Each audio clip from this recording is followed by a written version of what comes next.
How does the prominent institution that is the Vatican weigh in on and possibly influence U.S. policies and law in regards to immigration from foreign countries?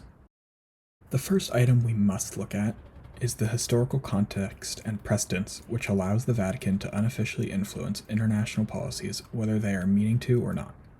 Before the 1840s and in the antebellum period of the US, Catholics were few and far between. Although some did exist, mostly English Catholics who had come over and made a name for themselves, there was not a huge Catholic presence in the US. That all changed, however, by the mid 1840s and 1850s when tons of Irish Catholics immigrated to the US due to the potato famine. In 1850, Catholics made up about 5% of the US population, but by 1906 made up about 17%, or 14 million.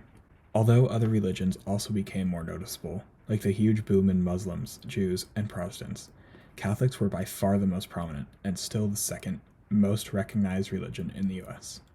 Over time, the Vatican developed 196 dioceses within the US, which service about 17,000 churches for millions of Americans.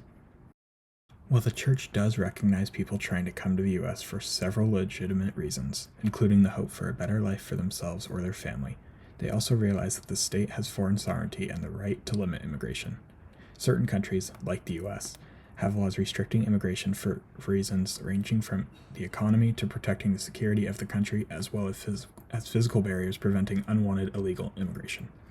The USCCB explains that while people have the right to immigrate from country to country, the state also has the right to limit immigration for the common good of the country or for protecting its beliefs, and that people must respect these laws.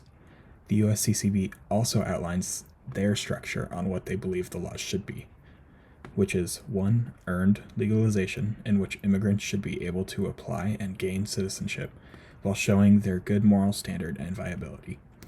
2. Future Worker Program, where foreign-born workers should be given the opportunity to get into the U.S. legally and safely to work.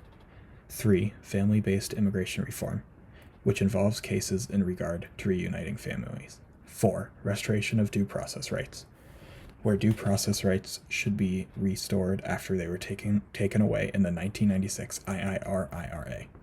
5. Addressing root causes. By Congress addressing the root causes of immigration and actions should be taken accordingly.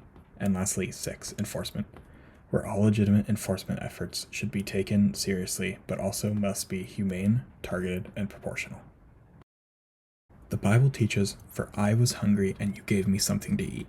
I was thirsty, and you gave me something to drink. I was a stranger, and you invited me in. I needed clothes, and you clothed me. I was sick, and you looked after me. I was in prison, and you came to visit me." Matthew, chapter 25, verses 35 through 36. Vatican II recognized that letting someone into the country without fully knowing who they are or what their intent is can have unforeseen consequences, but instead of viewing immigrants under a bad light, the Church has the ability to see all the good an individual can bring into a country along with the bad. The Church also believes in the importance of the Golden Rule: do unto others as you would have them do unto you. Vatican II came at a time when, in the US, people were increasingly skeptical of the Church and its far reaches since Kennedy, the first Roman Catholic president, was seated in the White House. It would have been extremely tricky for President Kennedy to try and pass any legislation that was just recently critiqued by the Vatican, although its time did come. While it is extremely difficult to say whether the Vatican or any religious organization had pivotal parts in changing or reforming immigration laws, we can definitely assume that there were some considerations made. For example, so soon after Vatican II's Gaudium et Spes, President Johnson signed the Immigration and Naturalization Act of 1965 into law while on the pier of Liberty Island, which ended the decades-old quota system restricting the amount of immigrants allowed in the U.S. based on previous year's numbers. In conclusion, the Church, as an organization who strives to help the individual person and fill their spiritual needs, definitely, at least indirectly, helped form the basis for immigration and migration reform while also asserting its power over the U.S.